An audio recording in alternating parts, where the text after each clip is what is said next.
যতবারই ভাবি যে কেকের দামটা কিছু মানে বাড়ামো, মানে যতবার মানে কি যতদিন থেকে আমি রানিং করতেছি কেকের, ভাবি খালি শুধু ভাবি যে কেকের দামটা কিছু বাড়ামো, কিন্তু ভাবাটা আমার ভাবাই রয়ে যায়, এটার মানে কনফার্ম হয় না, সাকসেসটা হয় না।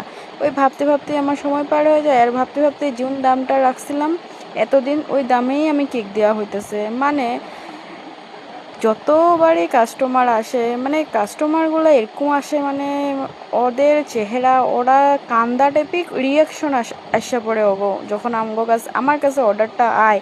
মানে কিছু কিছু কাস্টমার, সব কাস্টমার না।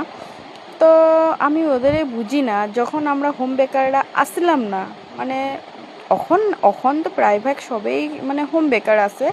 তো আগে যখন হোম বেকার ছিল না ঘরে ঘরে, তখন তো বেশিরভাগ বাজার থেকে নেওয়া হয়তো কেক, বেশিরভাগ মানে সত্যি আগে বাজার থেকে কেনাকাটা হয়তো কেক বেশিরভাগ, হোম বেকার অনেকটাই কম আসলে। আর এখন প্রায়ভাগ সবাই করে, যেহেতু আমিও একটা বাজার থেকেই আনতাম কেক। কিন্তু যখন তোমরা বাজার থেকে কেকটা আনো, যোনটা তোমাকে সুন্দর লাগে, মানে কাচের ভিতরে দেখো তোমাকে যোনটা ডিজাইন ভালো লাগে, তোমরা ওই ডিজাইনটাই নিতে চাও।